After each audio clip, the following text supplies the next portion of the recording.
This video started out as really a review of this turntable, but I got off on a tangent about why go analog. So I decided to also make a video about why go analog.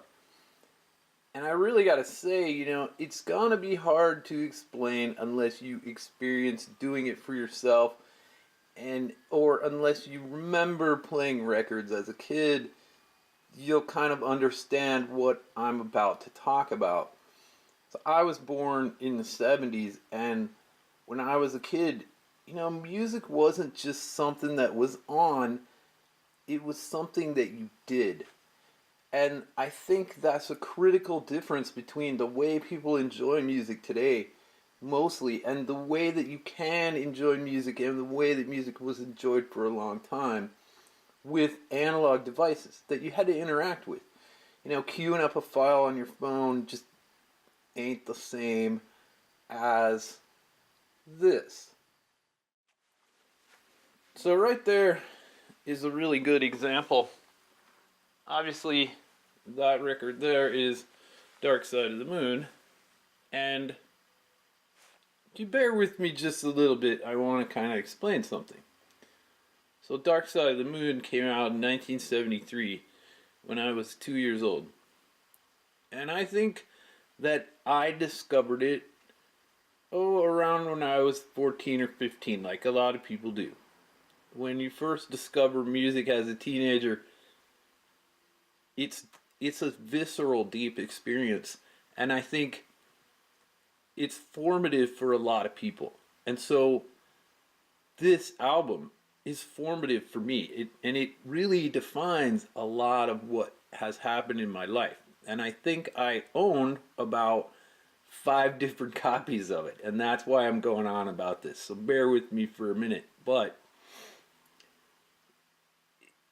Dark Side of the Moon was there when I was a teenager in high school and I was kind of discovering myself.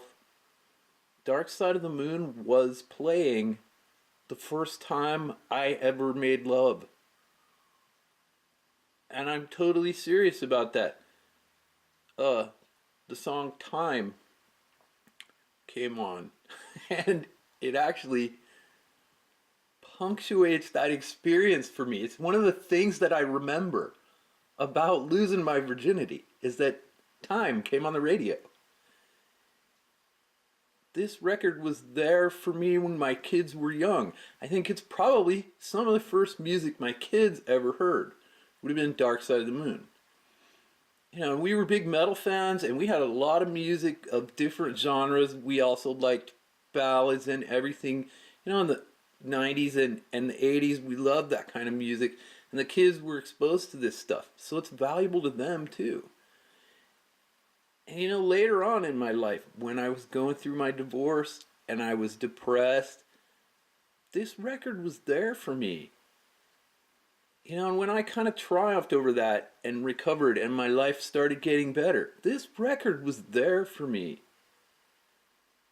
And so I think basically the reason I have so many copies of this is because I have that tangible connection to this music.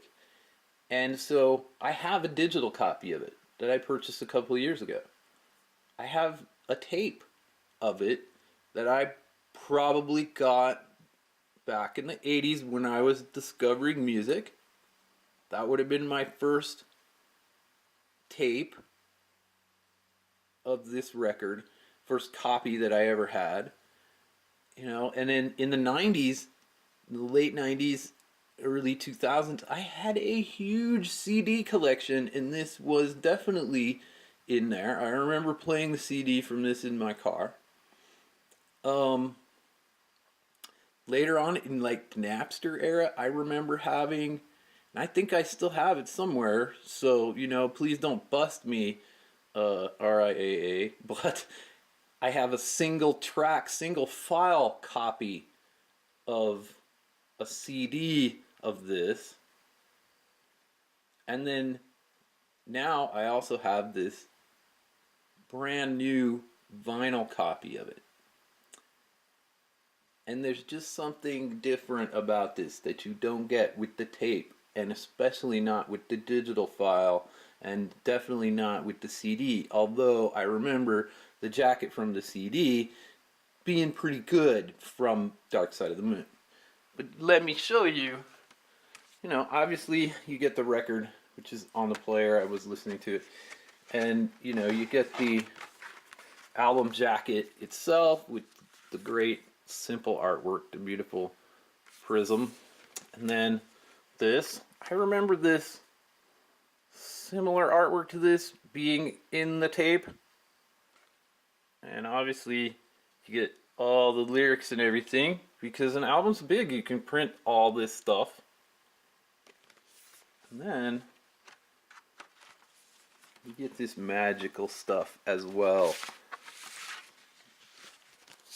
2 Pink Floyd posters and 2 Pink Floyd stickers, which I'll probably stick those on my gun cases, which is where I stick stickers. But you don't get that with a file on your phone. You just don't get that. There's no way for you to get that. You get nothing physical with a file on your phone, and you get very little physical with a CD and a tape. So there's just, this is, it's a different experience.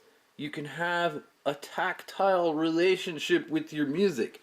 I can hold this in my hand, I can look at that artwork, and I love these picture records, by the way. You don't get that in a file on your phone. Enough with me convincing you to go analog. Just do it.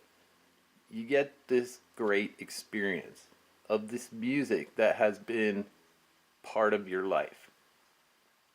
And earlier today, when I was listening to this, I found myself stuck in the middle of my room, just standing there, kind of in a trance, like the guy in Seinfeld when he hears Desperado.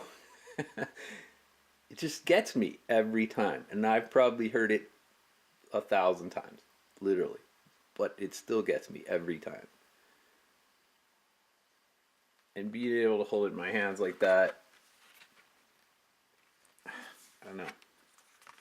It's impossible to explain until you go do it yourself.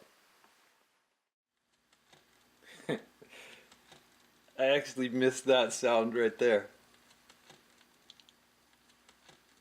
That's the sound that you just finished listening to some great music.